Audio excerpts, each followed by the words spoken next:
하루몬에 던져지리라. 여호와의 말씀이니라. 아멘. 아모스 3장 9절부터 4장 3절까지 본문입니다. 이스라엘의 모든 죄를 보응하는 날, 이스라엘의 모든 죄를 보응하는 날이라는 말씀의 제목입니다. 아모스라는 선지자의 목소리를 통해서 하나님께서 말씀을 주시고 이 말씀을 통해 이스라엘의 영적 상태를 살피시는 메시지로 이렇게 우리 가운데 주고 있습니다.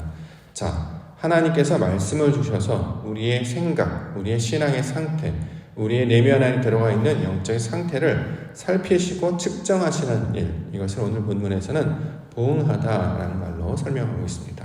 14절에 나와 있습니다. 14절 말씀, 내가 이스라엘의 모든 죄를 보응하는 날에.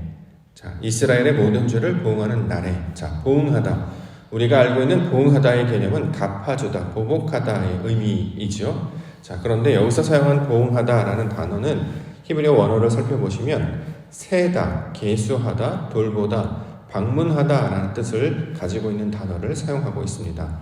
따라서 여기서 하나님께서 죄를 보응하신다라고 하는 것은 징벌하시거나 처벌하신다라는 의미라기보다는 부족한 부분이 어떠한지를 확인하여 그것들을 세어보고 이것들을 조사하여서 다시 채우고 가르치시는 일, 이런 내용으로 그 의미를 두고 있습니다.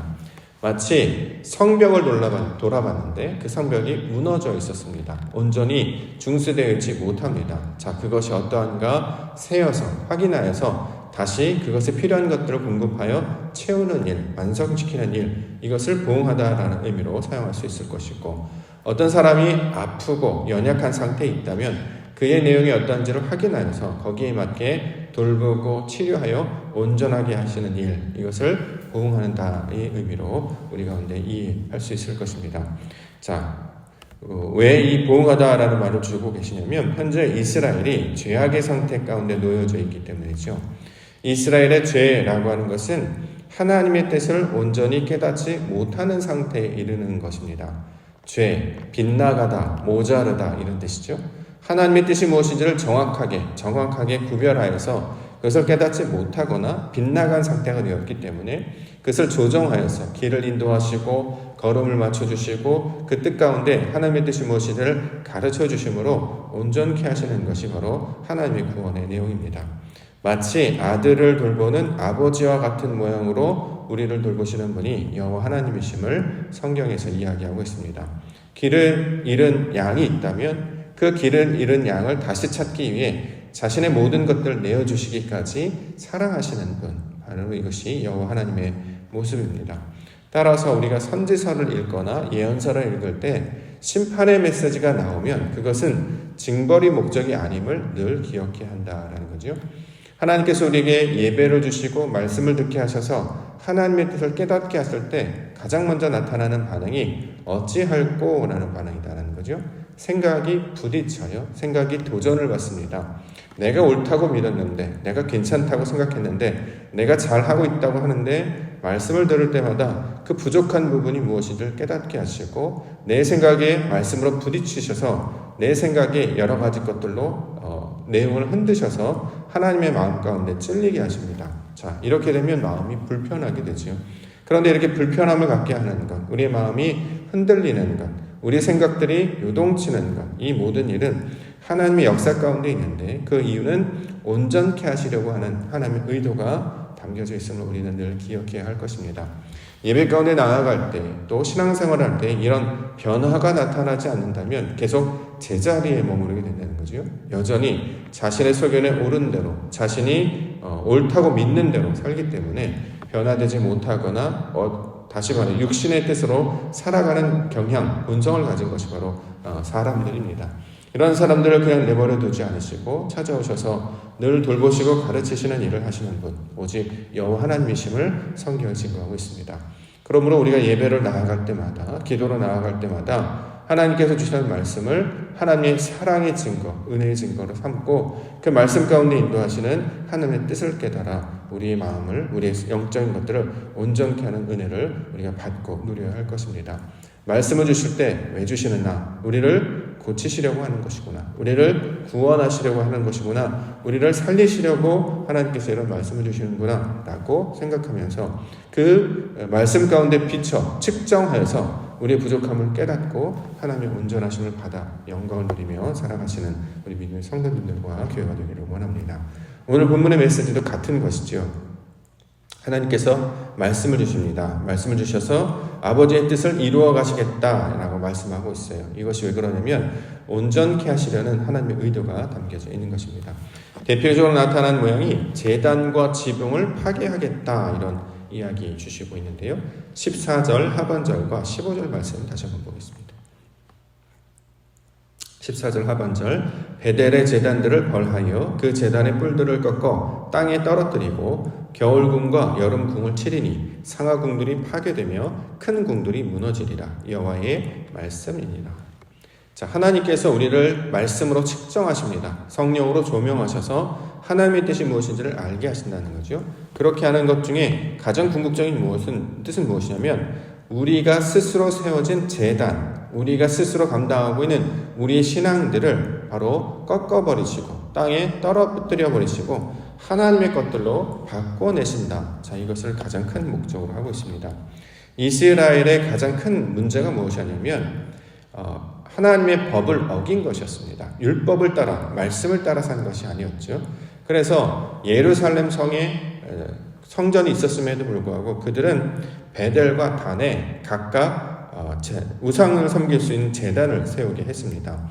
대표적인 왕이 바로 여로보암이었죠. 베델과 단에 금송아지를 만들어 세우고 이것을 하나님이라고 칭하며 그것들을 섬기도록 했다는 것입니다. 율법을 따라 살지 아니하고 자신의 소견에 오른 대로 자신의 방식대로 신앙생활하는 것을 이렇게 가리키고 있는 것이죠. 하나님께서는 말씀을 따르는 훈련을 하시게 하기 위해서 예배를 주시고 성전을 주시고 예배하게 하셨습니다. 그러면 자신이 원하는 방식대로 하는 것이 아니라 하나님의 뜻에 맞게 내 마음과 몸을 들여서 거기에 맞추는 일, 자, 이것을 신앙의 방법으로 가르쳐주고 있다는 거죠. 그런데 이스라엘은, 특별히 북이스라엘은 여로보암 왕을 따라서 자신들의 생각에 따라 스스로 제사하고 스스로 율법을 지키고 자신의 방식대로 절기를 지키고 제사를 지냈습니다. 이렇게 말씀을 자신의 임의대로 바꾸는 일, 이것을 오늘 본문에서 지적하고 있는 것입니다. 이것은 다른 말로 궁을 만들었다라는 표현으로도 사용하고 있습니다. 본문에 겨울궁, 여름궁 이렇게 이야기하고 있는데 이것은 궁궐을 가리키는 말이라기보다는 이제 그렇게 대부분의 신학자들은 해석했는데요. 여기서 이제 궁이라는 표현은 원어를 보시면 집이라는 뜻을 가지고 있습니다. 겨울집, 여름집. 겨울집은 무슨 뜻이냐면 장막장, 하나의 수확을 거두어서 보관한 창고를 가리키고 있는 말이죠. 수확하여서 거둔, 가을에 수확하여서 거둔 그 추수한 것들을 이 저장해 놓는 집, 그러니까 창고를 가리키는 말입니다. 여름궁도 마찬가지입니다. 열매를 뜻하고 있는 말이기 때문에 겨울궁과 여름궁이라고 하는 것은 사람들이 스스로 자기 안에, 우리의 마음 안에 스스로 쌓은 지식, 스스로 쌓은 어떤 경험, 스스로 쌓은 어떤 가치관들로 형성되어 있는 자신이 쌓은 집을 영적으로 묘사하고 있는 말이 되겠죠. 다시 말해 자기의 의의를 나타낸 말을 겨울궁, 여름궁 이렇게 이야기합니다. 단순히 이스라엘 백성들이 사치를 부려가지고 화려한 궁전을 만들어서 거기서 부귀영화를 누리고 희희낙락했다 이런 의미가 아니라 자기가 만들어낸 스스로 법을 세우고 자신이 갖추어진 자신만의 질서를 세우는 것을 겨울궁, 여름궁 이렇게 설명하고 있는 것입니다. 자, 이것들을 무너지게 하시겠다 지금 이렇게 이야기하는 것이죠. 이걸 영적으로 우리가 신앙적으로 적용을 해본다면 우리가 이제 신앙생활할 때에 말씀을 따르는 것이 우리 신앙의 방법이 되는데 대부분의 사람들이 가지고 있는 그 소위 말하는 연약함, 여전한 그 특성이 무엇이냐면 자신이 갖추어 놓는 신앙의 틀로 하나님을 섬기려고 한다는 것입니다. 신앙은 이렇게 하는 것이어야 돼. 영적인 하나님의 뜻은 이런 것이야 라고 하면서 스스로 정해놓은 율법과 스스로 정해놓은 규칙들이 있죠. 그것을 연수일 수도 있고 횟수일 수도 있고 어떤 희생하는 어떤 희생제사를 드리는 방식일 수도 있고 자신들만이 쌓아놓는 대표적인 유전들을 가리킬 때 이것을 겨울궁, 여름궁 이렇게 얘기한다는 거죠. 신앙생활에 있어서 어떤 것들은 사람의 생애와 율법을 통해서 수고롭게 감당하는 모든 그런 행위들을 겨울궁, 여름궁 등의 내용으로 지금 묘사하고 있는 것입니다. 자, 이렇게 됐을 때 하나님의 뜻을 깨닫지 못하고 자신의 방식대로 신앙의 틀을 정해서 이것을 따르려고 할 때, 자, 이것들을 무너뜨리심으로 말미암아 하나님의 뜻으로 바꿔내시겠다. 지금 이렇게 이야기하고 있습니다. 대부분의 사람들이 여기에 속하고 있는데요. 여기에 자신들이 스스로 넣은 규칙들, 자신의 스스로 넣은 어떤 영적인 집을 이것들 무너뜨리고 하나님의 뜻으로 바꿔내신다. 설명하고 있습니다. 자, 말씀을 주셔요. 그래서 말씀을 드시고 이것이 하나님의 뜻이 아니었구나. 내가 쌓은 지식이 무익한 것이었구나. 헛된 것이었구나. 라는 것을 깨닫게 하신다라는 것입니다. 대표적인 증거가 바로 사도 바울이 될 것인데요. 그는 혈통, 히브리인 중에 히브리인이었죠. 지식도 뛰어났던 가말리아 문하생이었습니다. 열심도 특심이어서 하나님의 뜻에 반하는 자들 열심히 잡으러 다녔던 사람이었습니다. 그런데 진리를 만나게 되지요. 그리스도 예수를 만나게 됩니다. 그러므로 깨닫게 되는 것이 무엇입니까? 그것을 통해서 만나는 것은 자신의 모든 수고와 행위가 무익한 것이었구나. 잘못된 것이었구나. 오히려 교회를 핍박하고 박해하는 것, 폭행자였음을 드러낸 증거로 깨닫게 되었다는 것입니다. 자, 이랬던 자들이 자신이 가지고 있는 자신이 드러내고 있던 어떤 지식, 혈통, 자신의 열심들을 무너뜨리고 하나님의 말씀으로 바꿔내는 내용으로 가르쳐주고 있습니다. 우리도 신앙의 측정을 보통 이런 식으로 하지요. 지식이 얼만큼 있는가, 얼만큼 열심히 하는가, 얼만큼 많은 어떤 태도를 가지고 있는가, 내가 예를 들어서 기독교 집안인가, 얼만큼 연수가 됐는가, 이런 것들을 신앙의 증거로 나타낼 때가 있습니다. 그런데 이것은 무익하다라는 것입니다. 이것은 하나님께서 원하시는 뜻이 아니다라는 거죠. 자기가 세워놓았던 어떤 자신만의 세웠던 궁이 있다면, 자, 이것들 무너뜨리고 그것이 헛된 재단임을 깨닫고 하나님의 말씀을 돌이키는 일, 자, 이 일들을 말씀을 통해 증거하고 있다. 성경은 이야기하고 있습니다. 자, 이렇게 된 자들을 통해서 하나님이 인도하시겠다라는 것입니다. 12절 말씀 보겠습니다.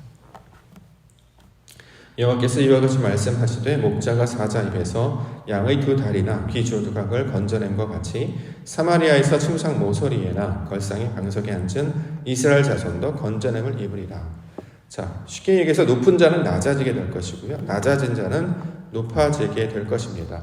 여기서 스스로 높아진 자는 바로 이스라엘을 가리키는 말이고, 다른 말로 사마리아 사람들을 가리키고 있는 말이지요. 북이스라엘을 통칭하여서 이렇게 지금 묘사하고 있는 것입니다.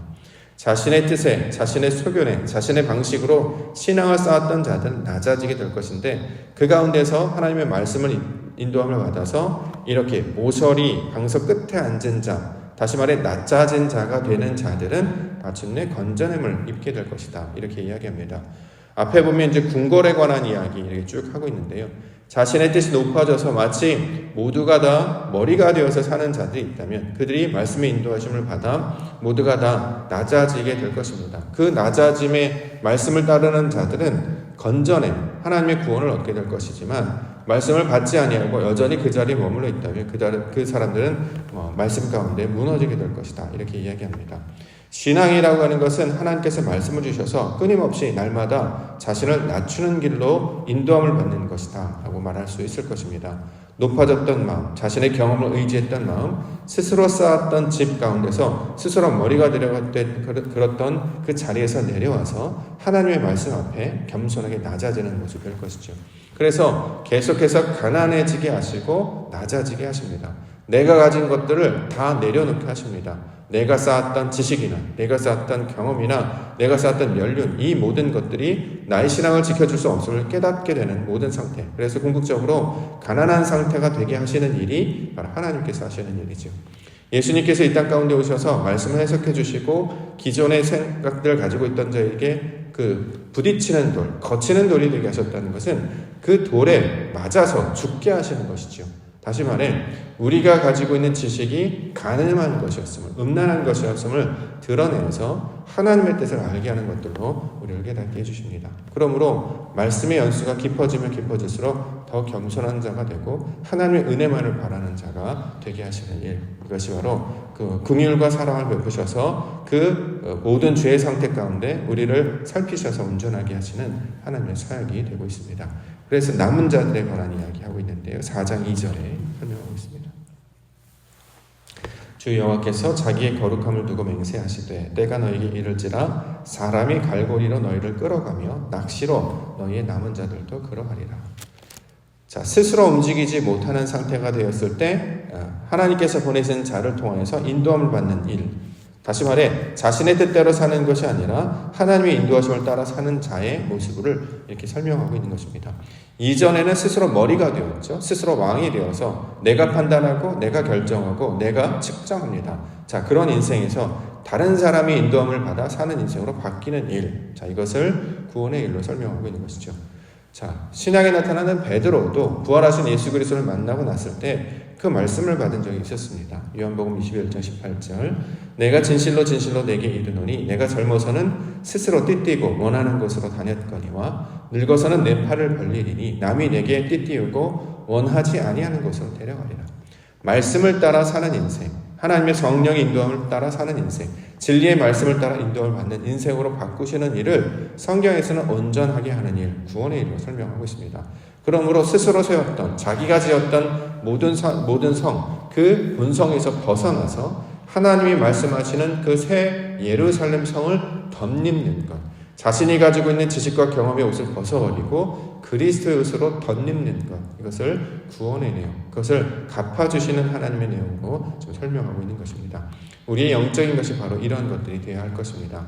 생각에 붙들려 있어서 여전히 그 생각에 머물러 있거나 자신이 감당하는 습관적인 신앙에서 벗어나 하나님이 주시는 말씀을 따라 사는 것들로 바뀔 때에 진정한 인도하심과 구원을 이루는 그 길 가운데 나아가게 될 것입니다. 오늘도 주의 주신 말씀, 그 하나님의 뜻을 쫓아 나의 생각을 맞추고 나의 마음을 맞추고 걸음을 맞추게 하여 주시옵소서. 내가 가는 것으로 스스로 결정하고 판단하는 것이 아니라 하나님께서 주시는 그 감동, 아버지께서 주시는 그 기뻐하심을 따라 사는 인생이 되게 하여 주시옵소서. 이렇게 나아갈 때 하나님께서 우리를 구원의 길로 인도하실 것이며 모든 죄에서 벗어나 하나님을 온전히 깨닫는 그 은혜 가운데 우리를 인도해 주실 줄 믿습니다. 오늘 주시는 말씀을 따라 주님과 동행하시며 살아가시는 우리 믿음의 하루 되시기를 주의 이름으로 간절히 축원합니다.